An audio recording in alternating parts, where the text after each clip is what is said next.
Hey guys what's up. तो स्वागत है आपके एक नए वीडियो में। मैं हूं सम्राट चौधरी और आप देख रहे हैं मेरे चैनल इंडी वर्ल्ड एंटरटेनमेंट को।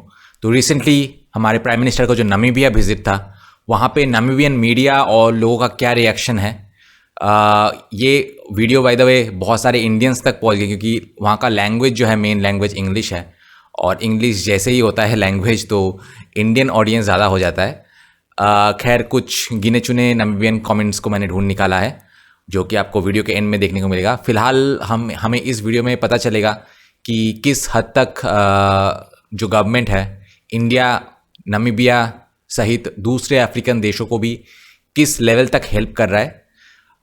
पहले मैं इंट्रोडक्शन में कुछ जियोपॉलिटिक्स का बात करूंगा क्योंकि नॉर्मली क्या होता है, नेपाल, भूटान तो खैर फिर भी हमारे साथ बहुत लॉयल है इनफैक्ट, बट नेपाल और मालदीव्स, फिर इस टाइप के जो इवन अफ्रीका, ये क्या होता है कि जब दो बड़े पार्टीज इन्वॉल्व होता है लाइक इंडिया एंड चाइना, तो दोनों साइड से बेनिफिट्स निकालने की कोशिश करते हैं। लेकिन क्योंकि इंडिया और चाइना एडवर्सरीज है और चाइना का रवैया ऐसा है, तो इंडिया को एक ऐसे छोटे देशों के साथ जब डील करना है तो एक अल्टीमेटम देना चाहिए कि या तो आप चाइना से हेल्प लो या फिर इंडिया से हेल्प लो। अगर आपको शौक है कि कुछ शॉर्ट टर्म डेवलपमेंट के लिए आपको बड़े डेब्ट ट्रैप में फंसना है तो आप यू आर मोस्ट वेलकम। वहाँ पे इंडिया को हेल्पिंग हैंड नहीं एक्सटेंड करना चाहिए क्योंकि अगर आप कंपटीशन में लग जाएंगे चाइना के साथ कि नहीं हम चाइना से ज़्यादा हेल्प करेंगे, तो क्या होगा कि ये जो पॉलिटिशियंस होते हैं ये तो किसी के सगे नहीं होते हैं, लोगों की बात अलग है बट पॉलिटिशियंस किसी के सगे नहीं होते हैं, तो ये दोनों साइड से फ़ायदा उठाने की कोशिश करेंगे। जैसे कि हमने देखा है कि नेपाल और मालदीव जैसे देश ये चीज़ करने की कोशिश करते हैं कि हमें हेल्प करो इंडिया, नहीं तो हम चाइना से ये कर लेंगे। फिर चाइना को भी कभी कभी बोलते हैं कि हमें हेल्प करो, नहीं तो हम इंडिया से वो कर लेंगे। तो डबल रोल जो है वो प्ले करने की जो अपॉर्चुनिटी है वो इंडिया को नहीं देना चाहिए। और but at the same time I am very happy कि इंडिया इस तरीके से हेल्प कर रहा है। और बाद में जो है अभी मैं पीपल टू पीपल रिलेशनशिप की बात करूँगा जो एंड में, और कहीं ना कहीं मैं मानता हूँ कि नेपाल बेसिकली और कुछ छोटे देश अगर इंडिया के खिलाफ हुए हैं तो उसमें उनके भी कुछ दोष है, लेकिन काफ़ी सारी चीज़ों में इंडियंस की भी दोष है जो कि मैं लास्ट में डिस्कस करूंगा। फिलहाल आज का वीडियो जो है वो देखते हैं। So let's start.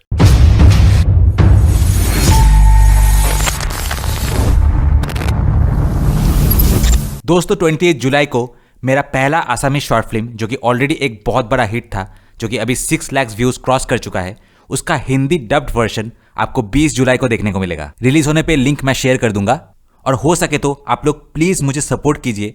आपके छोटे से सपोर्ट से अगर मैं अपना डबिंग कॉस्ट भी रिकवर कर लेता हूं तो I will be more than happy. और मुझे लगता है कि मैं आपको बॉलीवुड से एक काफ़ी बेटर एक्सपीरियंस दे सकता हूं और बॉलीवुड के कई सारे कैंप्स के अगेंस्ट भारतीय हिंदू संस्कृति को अच्छे से प्रमोट कर सकता हूं। आपकी हेल्प की अपेक्षा रहेगी। Welcome back. Now, Namibia welcomed Indian Prime Minister Narendra Modi. Welcome back. आज नामीबिया ने भारतीय प्रधानमंत्री नरेंद्र मोदी का हिस्टोरिक स्टेट विजिट पर स्वागत किया। यह 1998 के बाद किसी भारतीय प्रधानमंत्री की पहली यात्रा है। नामीबिया और भारत के बीच लंबे समय से रिश्ते हैं जो हमारी आजादी की लड़ाई के समय से बने हुए हैं। ये द्वारा इन संबंधों को और मजबूत करने की नई कमिटमेंट को दर्शाता है। अब इस विषय को विस्तार से समझने के लिए हमारे साथ राष्ट्रपति के प्रेस सचिव डॉक्टर अल्फ्रेडो हेंगारी मौजूद हैं। डॉक्टर हेंगारी, गुड इवनिंग और welcome. Welcome. Good evening, Nina. It's indeed a pleasure for me to be here. Thank you so much for your time this evening. शाम का समय देने के लिए आपका बहुत धन्यवाद। जैसा कि मैंने बताया, यह तीसरी बार है और लगभग 3 दशकों बाद पहली बार है जब किसी भारतीय प्रधानमंत्री ने नामीबिया का दौरा किया है। यह समझना चाहती हूँ कि 1998 के बाद से इन 27 वर्षों का अंतराल क्यों आया और आज का यह दौरा फिलहाल के समय में स्ट्रेटेजिक रूप से इतना महत्वपूर्ण क्यों है? Today's visit आज का भारत के प्रधानमंत्री नरेंद्र मोदी का यह स्टेट द्वारा ऐतिहासिक महत्व का है। वे भारत सरकार के प्रमुख हैं और नामीबिया के राष्ट्रपति ने उनका गर्मजोशी से स्वागत किया और इस ऐतिहासिक पल को विशेष रूप से रेखांकित किया। ये पहली बार है जब किसी सरकार प्रमुख ने नामीबिया का दौरा किया है और यह अपने आप में एक महत्वपूर्ण बात है जो भारत और नामीबिया के बीच मजबूत दोस्ती को दर्शाता है, जिसे हमारे राष्ट्रपति ने भारत के साथ मिलकर विकसित किया है। भारत आज दुनिया की चौथी सबसे बड़ी अर्थव्यवस्था है, सबसे अधिक जनसंख्या वाला देश है और साथ ही यह दुनिया का सबसे बड़ा लोकतांत्रिक देश भी है। भारत ने नामीबिया की आजादी की लड़ाई में भी अहम भूमिका निभाई थी। 35 साल बाद प्रधानमंत्री मोदी का यह दौरा न सिर्फ पुराने ऐतिहासिक संबंधों को याद करता है, बल्कि आने वाले समय के लिए एक नया विजन भी प्रस्तुत करता है। आज राष्ट्रपति नेतोना और प्रधानमंत्री मोदी ने इस दौरे के दौरान कई समझौतों पर हस्ताक्षर किए, ताकि दोनों देशों के बीच पहले से चल रहे द्विपक्षीय सहयोग को और मजबूती दी जा सके। भारत और नामीबिया के बीच व्यापार 10 बिलियन नामीबियन डॉलर से भी अधिक का है। बीते 35 वर्षों में कई क्षेत्रों में सहयोग और भी सशक्त हुआ है। भारत ने नामीबिया की एक युवा लोकतंत्र के रूप में क्षमता निर्माण में भी अहम भूमिका निभाई है, खासकर कूटनीति, रक्षा और अन्य कई क्षेत्रों में। ये सारे मजबूत संबंध सालों में और मजबूत होते गए हैं। Over the past 35 years, India plays a very important role in building the capacities of Namibians as a young democracy in the areas of diplomacy, defense, you name them. It's a whole panoply of arrangements that govern these very solid relations which have grown over the years from strength to strength. Now, Honorable Prime Minister, आदरणीय प्रधानमंत्री मोदी केवल एक दिन के राजकीय दौरे पर यहाँ आए हैं और जैसा कि हमने विभिन्न मीडिया माध्यमों में देखा, उनका पूरा कार्यक्रम काफी व्यस्त और भरा हुआ रहा। कृपया हमें बताएं कि आज दिन भर में क्या-क्या हुआ। today. प्रधानमंत्री मोदी सुबह बहुत जल्दी नामीबिया पहुंचे और राष्ट्रपति ने उन्हें स्टेट हाउस में स्वागत किया। वहां दोनों नेताओं के बीच एक निजी मुलाकात टेट-आ-टेट हुई, जिसमें कई अहम मुद्दों पर चर्चा की गई। सबसे जरूरी बात यह रही कि दोनों नेताओं ने पहले से तय हुए एग्रीमेंट्स और फ्रेमवर्क्स को जमीन पर उतारने की अहमियत को दोहराया।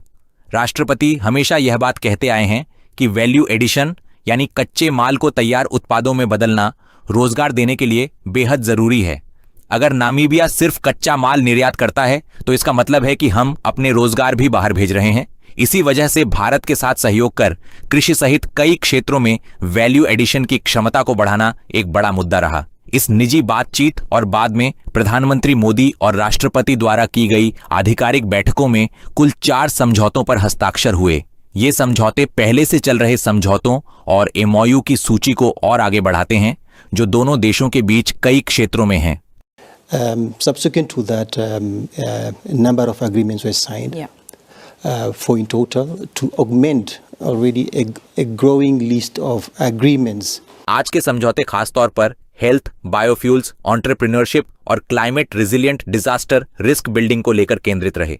नामीबिया एक ऐसा देश है जो अकाल जैसी प्राकृतिक आपदाओं से प्रभावित होता है, इसलिए ऐसे बिल्डिंग्स और बुनियादी सुविधाओं की जरूरत है जो इन संकटों को झेल सकें। राष्ट्रपति ने एंटरप्रेन्योरशिप पर भी जोर दिया है। भारत इस क्षेत्र में काफी आगे है और टाटा, महिंद्रा जैसे ग्लोबल ब्रांड पहले से ही नामीबिया में काम कर रहे हैं। मकसद ये है कि देश के युवाओं को एंटरप्रेन्योर्स बनने के लिए सक्षम बनाया जाए, ताकि वे रोजगार पैदा कर सकें और अर्थव्यवस्था को आगे बढ़ा सकें। साथ ही नामीबिया अब नई ऊर्जा प्रणालियों की ओर भी ध्यान दे रहा है, जिनमें बायोफ्यूल और बायोमास जैसे विकल्प बेहद अहम हैं। आज कई नए समझौते किए गए हैं जो technological innovation, digital finance, energy और अन्य क्षेत्रों में पहले से चल रहे सहयोग को और मजबूत करेंगे। Seeing on new forms of energy, and the question of biofuels is quite important, biomass and so on. So you have a whole range of agreements that were signed today, and as I've said, to augment those that exist already in the areas of technological innovation, digital finance, energy, and so on. of these many, हम जानना चाहेंगे कि आज जिन memorandum पर सहमति बनी, उनमें सबसे अहम समझौते कौन से थे और वे किन क्षेत्रों से जुड़े हैं। साथ ही अंत में यह भी बताइए कि इन समझौतों से नामीबिया के लोगों को क्या फायदा होगा। मैंने पहले भी एंटरप्रेन्योरशिप की बात की है, खासकर इसमें इनोवेशन को बढ़ाने और हमारी क्षमताओं को मजबूत करने की जरूरत पर जोर दिया। इसके साथ साथ मैंने डिजास्टर रिस्क रेजिलिएंट इंफ्रास्ट्रक्चर का भी जिक्र किया है। ये सारी चीजें आम नामीबियाई लोगों के लिए बहुत अहम हैं। कैपेसिटी बिल्डिंग किसी भी देश की तरक्की और इनोवेशन के लिए जरूरी आधार होता है, और जैसा कि मैंने पहले कहा, जब किसी छोटे देश को भारत जैसे विशाल देश, जो दुनिया की चौथी सबसे बड़ी अर्थव्यवस्था है और सबसे ज्यादा जनसंख्या वाला देश भी, की ओर से राजकीय द्वारा प्राप्त होता है, तो यह उस देश की अहमियत को दर्शाता है। इसलिए नामीबिया के लिए आज का दिन गर्व का दिन है। राष्ट्रपति नेतोना के कार्यकाल में यह पहला राजकीय दौरा है, और वह भी भारत जैसे देश से, जिसने न सिर्फ हमारी आज़ादी की लड़ाई के कठिन समय में दोस्ती दिखाई, बल्कि पिछले 35 वर्षों में भी हमारे डेवलपमेंटल ऑब्जेक्टिव्स को हासिल करने में बड़ी भूमिका निभाई है। An outsized role over the past 35 years to help Namibia achieve its developmental objectives. With this, आज जो यह ऐतिहासिक दौरा सफलतापूर्वक संपन्न हुआ है, उसके बाद हम जानना चाहेंगे कि नामीबिया और भारत की सरकारें मिलकर इस दौरे की गति को बनाए रखने के लिए क्या कदम उठाएंगी। क्या इस यात्रा के बाद भी कोई फॉलो अप मैकेनिज्म्स या उच्च स्तरीय मुलाकातें होंगी जिससे इन समझौतों को और मजबूत किया जा सके और दोनों देशों नामीबिया और भारत को ठोस परिणाम मिल सके। to both Namibia and India. Yes, हाँ, राष्ट्रपति नेतोना और प्रधानमंत्री नरेंद्र मोदी ने आधिकारिक बातचीत के दौरान वरिष्ठ अधिकारियों को यह स्पष्ट रूप से कहा कि इम्प्लीमेंटेशन सबसे जरूरी है। दोनों नेताओं के बीच इस बात पर सहमति है कि समझौतों को सिर्फ कागज पर नहीं छोड़ना, बल्कि उन्हें जमीनी स्तर पर उतारना जरूरी है। पिछले 35 वर्षों के भारत नामीबिया संबंधों को देखें तो कई समझौते वास्तव में लागू भी हुए हैं और उनके ठोस परिणाम भी देखने को मिले हैं। मैं एक अहम समझौते का जिक्र करना भूल गया था। स्वास्थ्य क्षेत्र में हुआ समझौता, राष्ट्रपति ने इसे प्राथमिकता दी है। इसका उद्देश्य यह है कि नामीबिया के भीतर ही दवाइयों का उत्पादन हो सके, ताकि विदेशों से इंपोर्ट कम किया जा सके और स्वास्थ्य सेवाएं सस्ती व सुलभ बन सकें। यह एक अहम क्षेत्र है जिस पर आज विशेष ध्यान दिया गया। हमारे राष्ट्रपति एक काम करने वाले, वे हर छोटे बड़े पहलू पर ध्यान देते हैं और यह सुनिश्चित करते हैं कि जो काम होना है वह होकर रहे। नामीबिया की जनता निश्चिंत रहे। आज जो समझौते हुए हैं उन पर अमल जरूर होगा और उनका सीधा लाभ आम लोगों की जिंदगी को बेहतर बनाने में मिलेगा।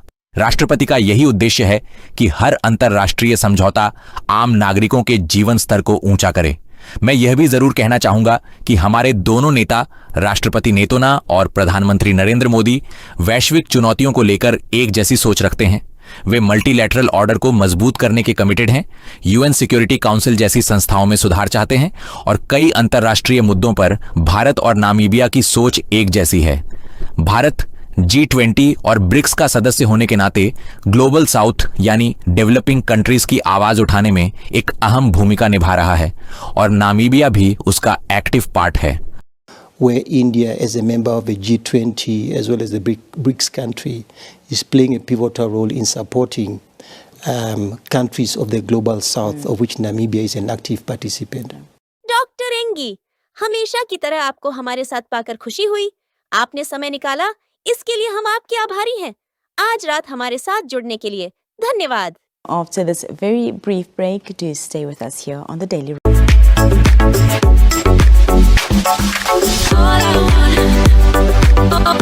कमेंट्स में माधुरी ने लिखा है कि हे भगवान, अफ्रीकी भाई बहनों द्वारा किया गया सूर्य नमस्कार एक प्यारा और सुखद आश्चर्य था। योग पूरे विश्व के लाभ के लिए है। भारत की किसी भी दोस्त देश के साथ भागीदारी का मॉडल विन विन सोच पर आधारित है, यानी दोनों को फायदा हो, आपसी भरोसा, सम्मान और दोनों देशों के लोगों को लाभ मिले।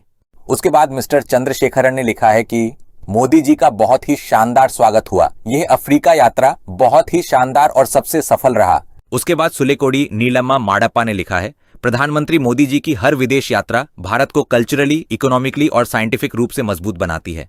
उसके बाद मिस्टर कप्पड़मान धाम ने लिखा है कि एनआरआई अपने राष्ट्रपिता को देखकर खुशी और उत्साह दिखा रहे हैं। उसके बाद चयनाथ पेटालो ने लिखा है, वाह कितने महान नेता हैं।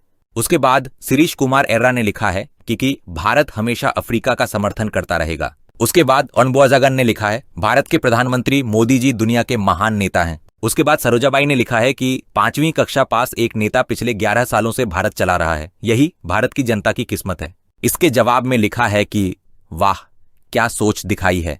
अच्छी बात है कि हमारा नेता ऐसा व्यक्ति है जिसने देश को दुनिया की बड़ी अर्थव्यवस्थाओं को पीछे छोड़ते हुए चौथे स्थान पर पहुंचा दिया है और कुछ ही महीनों में हम तीसरे स्थान पर होंगे। अगर एक 5वीं कक्षा पास नेता देश को यहां तक पहुंचा सकता है तो हमें खुशी है कि हमें ऐसा नेता मिला। दुनिया में करोड़ों लोग पढ़ते लिखते हैं, लेकिन कुछ ही होते हैं जो एक देश का नेतृत्व कर पाते हैं। अगर बात करनी ही है तो अपने देश की कीजिए।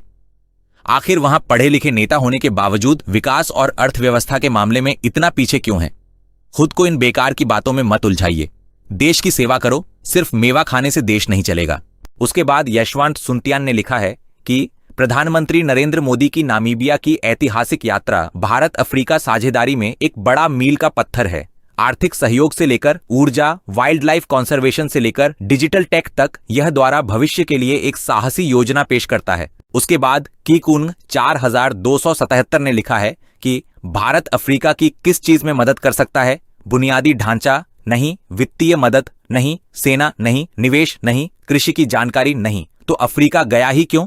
इसे जवाब देते हुए लिखा है कि इंटरनेट होते हुए भी कोई इतना अनजान कैसे हो सकता है? कम से कम एक सिंपल सा गूगल सर्च ही कर लेते। अच्छा सुनो, भारत तो पहले से ही अफ्रीका की मदद कर रहा है, और वो भी सिर्फ बातों से नहीं, असली काम करके। सड़कें, बिजली, आईटी पार्क तक बनाए हैं इथियोपिया, तंजानिया जैसे देशों में। पैन अफ्रीकन ई नेटवर्क के जरिए 40 से ज्यादा देशों को टेली एजुकेशन और मेडिकल हेल्प दी गई है। भारत ने 12 अरब डॉलर से ज्यादा की फाइनेंशियल मदद दी है अलग अलग प्रोजेक्ट्स के लिए। आर्मी ट्रेनिंग, जॉइंट एक्सरसाइज और डिफेंस सपोर्ट भी दिया है, जैसे मॉरिशस और सेशेल्स को। एयरटेल, महिंद्रा, ONGC जैसी कंपनियां पहले से अफ्रीका में इन्वेस्ट कर रही हैं। खेती के लिए इंडिया ने लो कॉस्ट टेक्निक्स और ट्रेनिंग दी है, जिससे वहां के किसानों को फायदा मिले।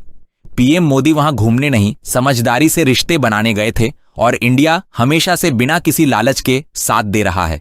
इंडिया और अफ्रीका का रिलेशन बराबरी और सहयोग वाला है, बॉस बनकर नहीं, दोस्त बनकर। उसके बाद मल्टी सिंह ने लिखा है कि बहुत शानदार, कितना सुंदर और अद्भुत भाव है। उसके बाद अश्विनी कोहली ने लिखा है कि बहुत बढ़िया, नेताओं ने भारत और नामीबिया के सहयोग को बढ़ाने के कई क्षेत्रों पर चर्चा की है। उसके बाद यशवंत सुनतियान ने लिखा है कि महान प्रधानमंत्री नरेंद्र मोदी ने नामीबिया की राष्ट्रपति डॉ नेतुम्बो नांदी नडाइटवा से विंडहोक में मुलाकात की। नेताओं ने भारत नामीबिया सहयोग को बढ़ाने के कई पहलुओं पर चर्चा की। उसके बाद बालबीर सिंह ने लिखा है, नामीबिया भारत का एक बहुत अच्छा दोस्त है। उसके बाद आई लीव कॉमेंट्स ने लिखा है कि आज के बाद भारत और नामीबिया के बीच दोस्ती और भी मजबूत होती जाए, यही कामना है। भारत से नामीबिया को प्यार। उसके बाद हिरिथिक भारद्वाज ने लिखा है कि भारत और नामीबिया पुराने दोस्त हैं। अंत में डेकन 3564 ने लिखा है कि हमारे पास पहले दुनिया की मदद करने के लिए कुछ नहीं था, लेकिन भगवान की कृपा से अब हमारे पास कुछ है, जिससे हम अपने अफ्रीकी भाई बहनों की मदद कर सकते हैं। इसलिए हम बिना किसी शर्त के वहां मौजूद हैं। भारत से प्यार, नामीबिया।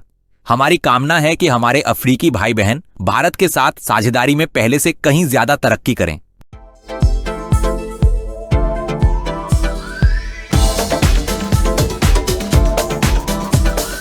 तो जैसे कि मैंने इंट्रोडक्शन में कहा कि लास्ट जो ओपिनियन और एनालिसिस की सेक्शन है, यहाँ पे मैं लोगों की बात करूँगा, और अगर हम एज अ इंडियन हम में से कुछ का फॉल्ट है कुछ, तो वो भी डिस्कस करूँगा। उसको कहने से मैं पीछे हटूंगा नहीं।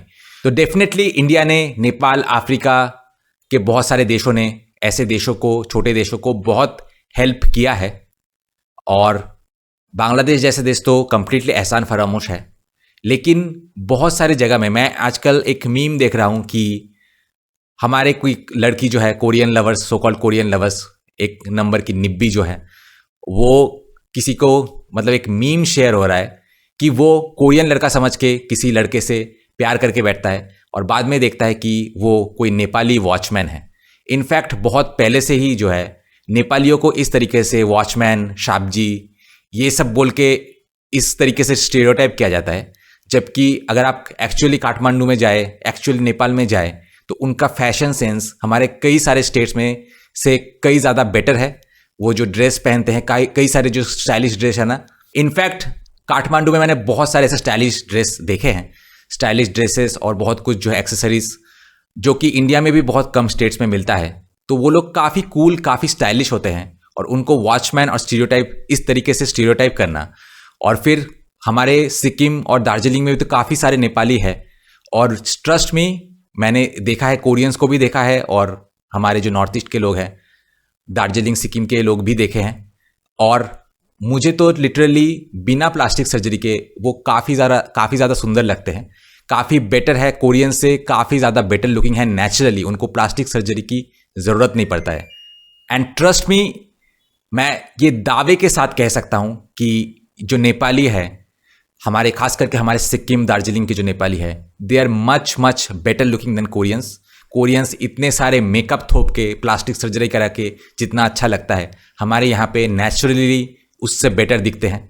तो ये क्या चीज़ है कि नेपाली को Nepali watchman turns out to be Nepali watchman, जैसे कि नेपाली लोग कोरियन से सबॉर्डिनेट है, जबकि हमारे देश के ही एक पार्ट है नेपाली। अगर हम सिर्फ नेपाल में तो नेपाली नहीं रहते हैं, हमारे देश में भी रहते हैं। तो आप एज ए नेपाली को एज ए स्टीरियोटाइप करके आप खुद को क्या प्रूफ करना चाहते हैं मुझे नहीं पता, but they are much better looking than you also.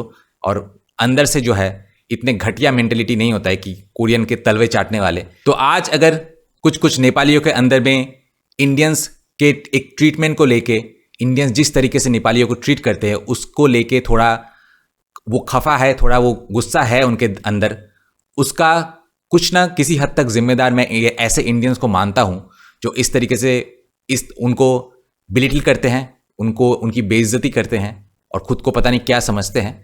और ये कोरियंस और यूएसए, कोरियंस अमेरिकन्स फिरंगी के पीछे तलवे चाटते हुए फिरते हैं और खुद बहुत कूल समझते हैं। अल्टीमेटली आप कूल नहीं, आप उनके तलवे चाटने वाले कुत्ते हैं। और जिनको एक्चुअल सौंदर्य की परख है उनको पता है अच्छे तरीके से कि नेपाली लोग जो है वो कोरियंस इनसे काफ़ी बेटर दिखते हैं। खैर, अब आते हैं अफ्रीकन्स की ओर। तो मैं बताऊं कि मैंने अपने लाइफ टाइम में, चाहे कोई बड़ी सेलिब्रिटी हो, चाहे कोई फॉरेनर हो, इवन रशिया में रहा हूं या फिर कहीं और गया हूं, इंडियंस में जब कोई फॉरेनर आया है तो उनको हेल्प ज़रूर किया है जब उन्होंने मांगा है। ऐसे खुद जाके हेल्प नहीं किया है, बट जब उन्होंने मांगा था कुछ हेल्प तो हेल्प ज़रूर किया था। बट अपने लाइफ में मैं कभी भी मोबाइल लेके किसी के पास गया नहीं हूँ कि प्लीज़ मुझे एक सेल्फी दे दो, ऐसा नहीं किया हूँ। और इवन मेरे साथ भी कोई करे वो मुझे भी पसंद नहीं, क्योंकि मैं मानता हूँ कि हर एक जो है ऑर्डिनरी ह्यूमन बीइंग है हम लोग। हाँ, अगर कोई बहुत बड़ा, अगर मैं किसी को सच में मानता हूँ कि सेलिब्रिटी है तो मैं उनको साइंटिस्ट को मानता हूँ जो कि हमारे लिए नए चीज़ इनोवेट करते हैं, और मौका मिलने पे उनके साथ सेल्फी ज़रूर खिंचाना चाहूँगा। और इसके अलावा अगर कोई अफ्रीकन हो ना तो आई don't mind taking a selfie, going forward and taking a selfie with them, क्योंकि मुझे पता है कि पूरे दुनिया वाले काले लोगों के पीछे इस तरीके से पड़े होते हैं। हमारे इंडियंस, हम रेसिज्म बोलते हैं, मेरे कमेंट सेक्शन में आए दिन लोग आ जाते हैं, एक कलुआ, काला इस टाइप के कमेंट्स करते हैं, जबकि मैं एक्चुअली में काला मैं बोल भी नहीं सकता, क्योंकि एक्चुअली मैं I was born quite fair, और अभी भी मतलब वो फेयर स्किन जो है अंदर छुपा हुआ होता है, बट मेरा स्किन जो है जल्दी टैन हो जाता है। तो कभी कभी बहुत वाइट रहता है और जैसे ही सूरज में निकलता है तो वो बहुत क्विकली डार्कन हो जाता है। इवन रशिया में भी और कुछ वाइट में भी आपको यकीन नहीं होगा कि वो जब किसी का स्किन जो है सनलाइट से बहुत सेंसिटिव होता है, तो वो लोग भी जब बाहर निकलते हैं सन में तो इंडियन से भी उनका डार्कर स्किन हो जाता है, जबकि वो लोग बहुत गोरे होते हैं, बट सन में निकलने से ही उनका स्किन बहुत डार्कर हो जाता है। तो मैंने वाइट स्किन होने का और डार्क स्किन होने का क्या क्या एक्सपीरियंस है, दोनों चीज़ ही फेस किया है, क्योंकि कभी कभी मेरा स्किन जो है काफ़ी फेयर रहता है और कभी कभी बहुत डार्क रहता है। तो मुझे पता है कि किसी का अगर डार्क कलर हो, पूरे इंडिया में ही नहीं पूरे दुनिया में उसको बहुत नीचे देखा जाता है। और मुझे इसलिए मतलब जिस तरीके से, जिस हद तक अफ्रीकन्स ने ये डिस्क्रिमिनेशन झेला है, I don't mind treating them as a celebrities. मुझे हमेशा लगता है कि इनको स्पेशल फील कराओ। मुझे वो फिरंगी गोरे इनके साथ कोई इंटरेस्ट नहीं है, हालांकि बहुत सारे फिरंगी आए थे मेरे साथ फ़ोटो खिंचाने, एंड मैं जस्ट कभी मना नहीं करता हूँ, बट अगर मुझे किसी को सेलिब्रिटी स्टेटस फील कराना है ना, तो मैं कहता हूँ कि जिनके साथ बहुत सालों से डिस्क्रिमिनेशन हुआ है उनको स्पेशल फील कराओ, उनको एज अ सेलिब्रिटी फील कराओ। मेरा मन तो यही कहता है। तो मेरा एक सिंपैथी मतलब हमेशा इन लोगों के साथ रहता है, क्योंकि मुझे पता है कि दुनिया जो डार्कर स्किन लोग हैं उनको कैसे ट्रीट करता है वो मुझे पता है। इसलिए मेरी अंदर की कोशिश हमेशा ये रहता है कि इनको हमेशा स्पेशल फील कराया जाए, इनको हमेशा लव्ड और केयर्ड ऐसा फील कराया जाए, क्योंकि they face a lot from the world.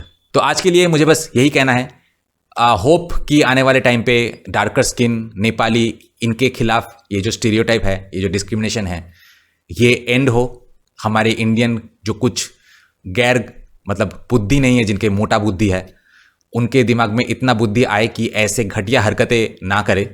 But वो एक्सपेक्टेशन करना भी आज के ज़माने में जिस हद तक ब्रेन रॉट रील्स देखने वाले चूतिया जनरेशन जो पैदा हुआ है, उनसे ये एक्सपेक्ट करना भी गलत है। ये तो बहुत पहले से, ये शाप जी जो ये सब मीम है, ये सब तो पहले का भी मैं बोल सकता कि पहले बहुत अच्छे थे, और आज तो और भी मतलब गए गुजरे और मतलब मोटा दिमाग वाले हैं। आशा है कि इनमें इतनी अकल आए कि लोगों को उनके एथनिसिटी के बेसिस पे इस तरीके से डिस्क्रिमिनेशन ना करे। तो वीडियो मैं यहीं पे ख़त्म करूँगा, मिलते हैं आपसे नेक्स्ट वीडियो में। Till then good bye.